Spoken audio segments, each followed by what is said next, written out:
I'm working on making a quilted bag, and I'm using denim. This is a pair of legs from jeans. This will be one side. Here's the other side. I've got it all quilted, and I did a archy, little curvy pattern on that one, and I decided to do some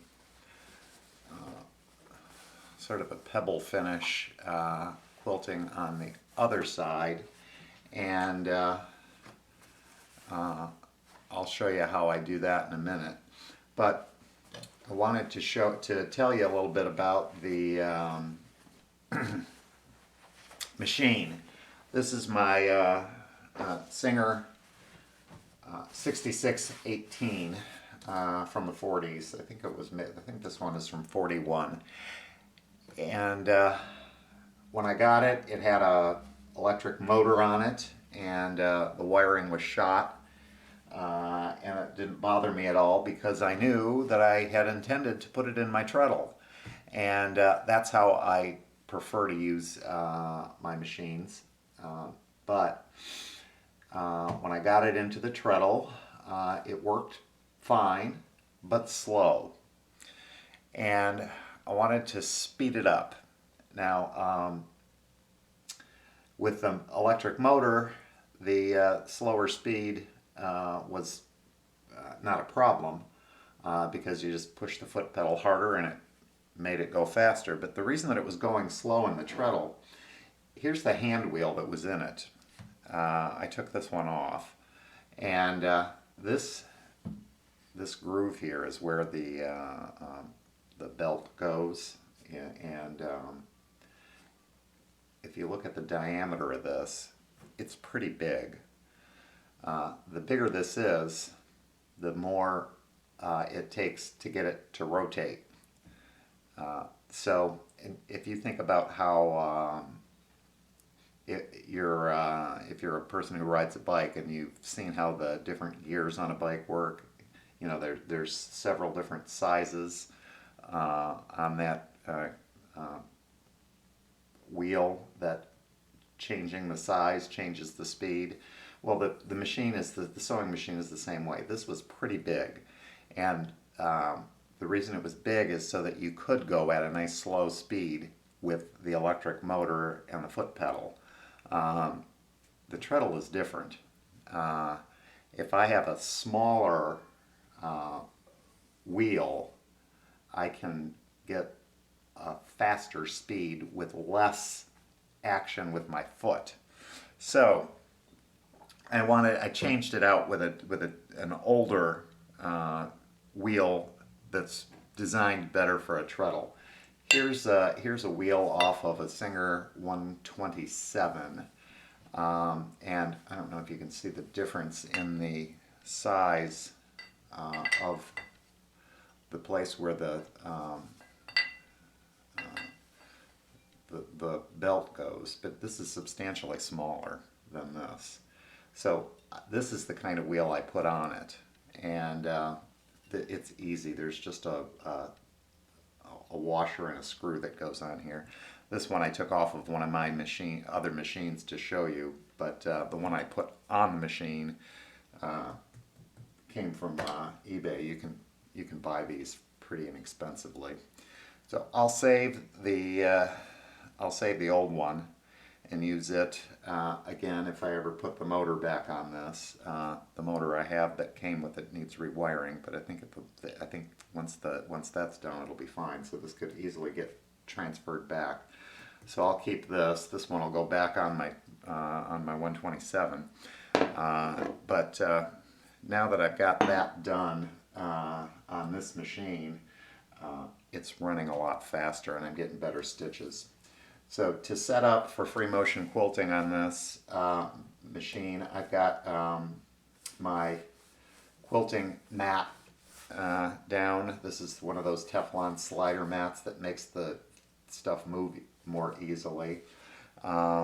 This machine does not have the option of lowering the feed dogs, so I've got my stitch length set to the shortest that it'll go, but you don't even really need to do that if you have the right foot. I'm using, and I'll take it off so you can see it better. I'm using a one of these. Sometimes they'll call this a darning or an embroidery foot.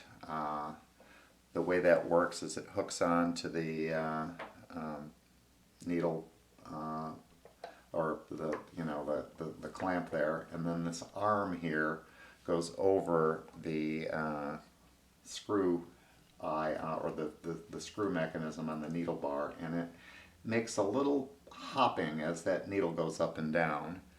And what that does is it keeps it from engaging the feed dogs. Now I earlier used this foot and one of these and one of these. I have a bunch of different quilting feet that I'll use for various projects, but these worked. But this one puts a little more pressure on the fabric than those do. These are spring-loaded, and that the amount of pressure that you can get is really determined by how strong that spring is. And in these, it's not a lot. So I found that it was this foot was doing a better job with that really thick denim. I was having a hard time I was skipping stitches because I wasn't getting enough pressure on the fabric. So this foot's doing the job. So the right foot, and then the right needle. I'm using, these are Schmetz universal needles. I've got 116s. Often I'll use a 90-14, but heavier fabric, and this thread is pretty thick, so that's what I'm using. This is the kind of thread I'm using. This isn't the one. This is more orange than the one I'm using, but I'm using a variegated thread, and it comes on a comb like this. I don't know if you can see it in the video, but I've got the thread is back here, and I've got it up from the spool. I've got it on a, actually it's a nail there that holds it. So this is my own sort of modified cone holder, and it goes up to a hook on my window frame, and then across to the top of the machine. And so now I'll show you how to thread it. So there's a hook at the top, that little thread guide there that it goes through, and then you're going to come around the bottom of the, let me see if I can get a little closer here so you can see this.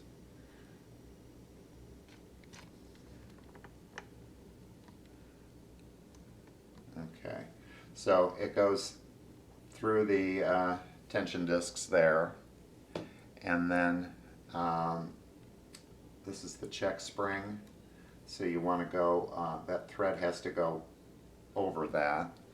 Now this hook, for normal stitching, you just go under it like that. But when you're doing free motion quilting, there's a little hole in this hook. You're going to, for free motion quilting or for darning or for embroidery, you want to go through that hole. Again, for normal stitching, you just go under it, but for free motion, you go through it. And then you're going to go up to the take up lever. Then there's a little hook that on the side there.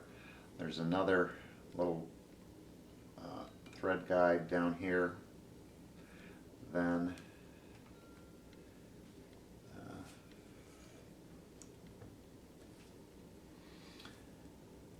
you go through the needle, and let's see if I can do it. There we go.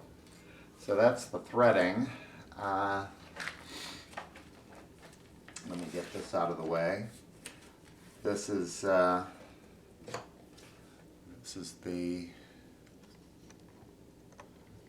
bobbin case area. So the bobbin goes in like that. There's a groove the thread goes up into that little groove, and then there's another even smaller groove next to that where it comes across that way, and that's how the bobbin will advance the thread. So then you can turn your wheel forward and pull up that bobbin thread, and don't waste as much thread as I'm doing right now, but that's how that works. And we get the mat in there. This has a sort of a slightly tacky backing on it, so it keeps it from sliding around, but I've used it so much I'm starting to wear it out. It's starting to curl up on the ends, but it's still functional. Okay, so then we get the denim in place, and one of the things that's important is to make sure that you do a test before you do your real quilting to make sure your tension is correct. And the way that you can tell that is do some stitching, look at the stitch, how the stitches look on the front and on the back, and if they look, essentially they should look the same front and back. If your stitches look loopy or weird on one side, it's a tension problem. So what I would recommend is get some of the same fabric, batting, and backing that you're going to use on your real project, and do some testing and adjust your tension up or down depending on how it needs to be to get the right result. The thing that's interesting to me is that so many people have tension phobia, and that they're afraid of adjusting the tension. I think a lot of us were told, don't mess with the tension. Well, you have to. Every project has different fabric, different thread, different batting, different backing. You have to adjust the tension every time. That's the only thing these old machines have different than some of the newer machines that have automatic tension adjustment. These don't. So you look at your stitches and you adjust. It's not hard. And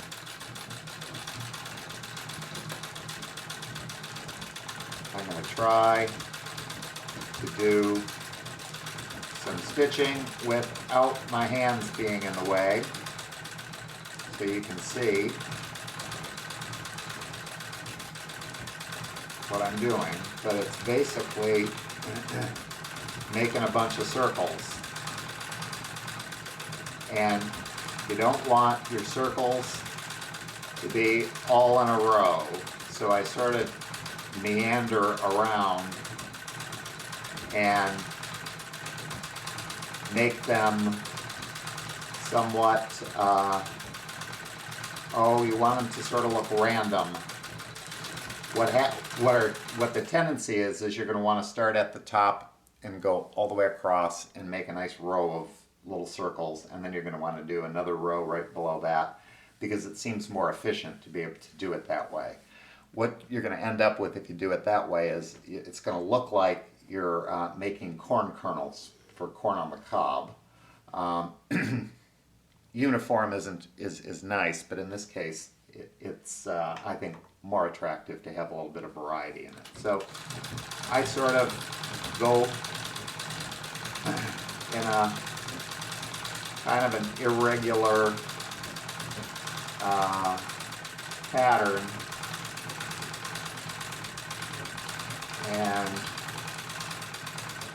I find that gives me a more pleasing overall look. And I also like to vary the size of the little circles. Some people will try to make them all exactly identical, and if you're into that, that looks nice too. So, there's what I like to say with everything about sewing and quilting is there's really no rules, and a lot of the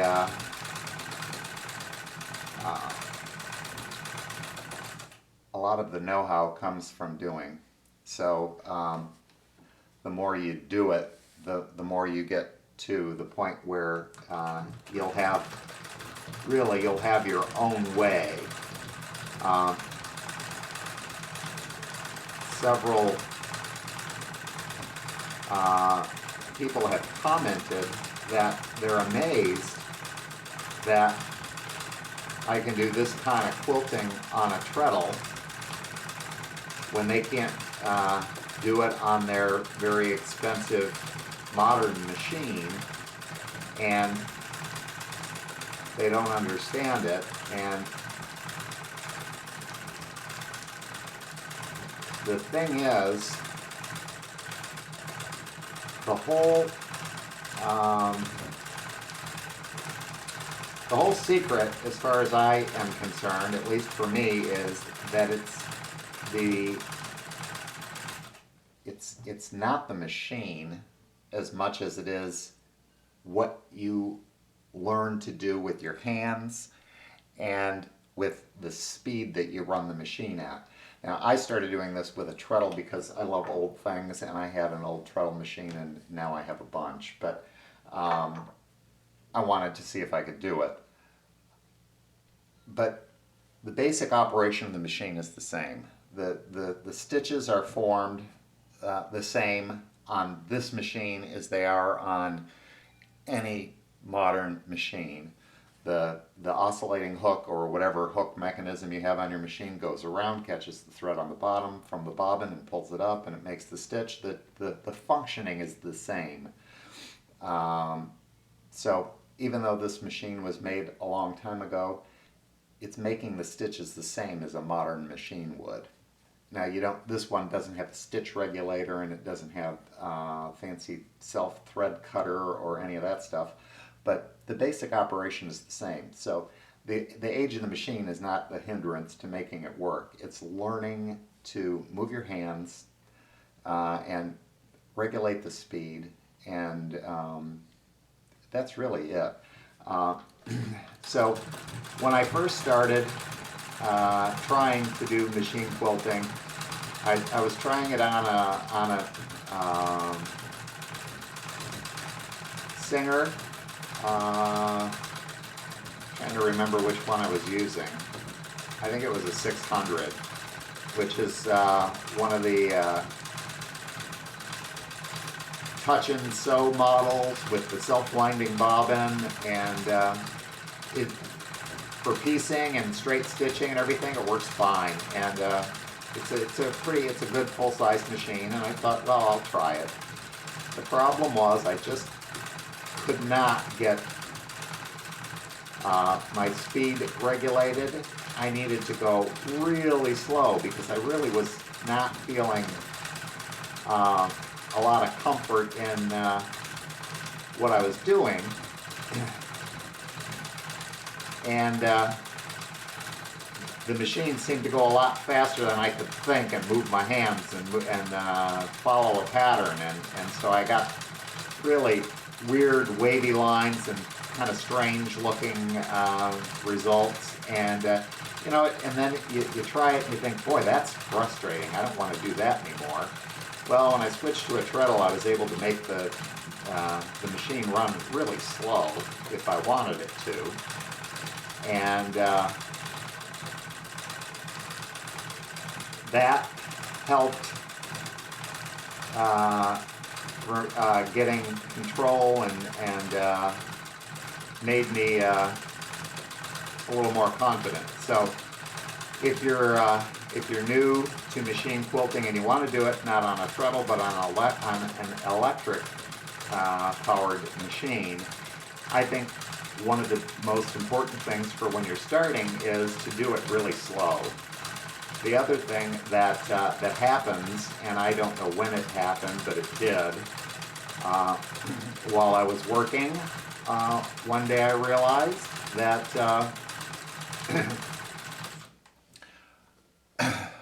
I had I had gotten to the point just from doing it that I really wasn't thinking about all the other things that I'm doing. Because while I'm doing this on a treadle, I'm operating the speed with my foot. So I'm having to regulate my speed by how fast I pump the pedal. And I'm having to regulate the stitches by how fast I move my hands. And I'm having to follow the design or make that up as I go along, depending on what I'm doing. So you're thinking about, initially you're thinking about a whole lot of things at once.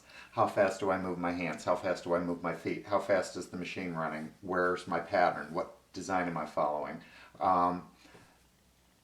After you've done it for a while, you really stop thinking about all of those things, or at least consciously thinking about them. Those things are going on in your head and you're not even aware of it. And right now, when I do this, the only thing I'm really thinking about is my whole focus is right on the needle. So I'm looking at the needle and I'm watching the stitches form. And by going around and watching those stitches, I'm making sure that my stitch length is good and that I'm not skipping stitches, and so I just watch that needle, and the needle action sort of indicates without saying anything to me, but it tells me anyway. It tells me whether I need to go faster or slower or whatever. So anyway, the end of the story is you keep doing it and you become able to do a much better job because you're not having to think so much about all the things that you're doing. And some people will refer to it as muscle memory. The muscles in your hands and your feet and everything just sort of know what to do, and they just do it without you having to think about it. So when you get there, that's the point where it becomes an easy task. Now, normally I've got my hands really close up to the work, but I'm having to really think about it now because I'm trying to do this without my hands up next to it so that I can not be in the way of the camera and you can see what the stitches are doing. But anyway, that is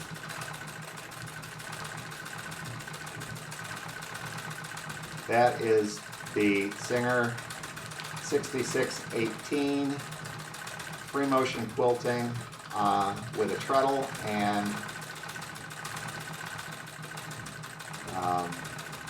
on denim.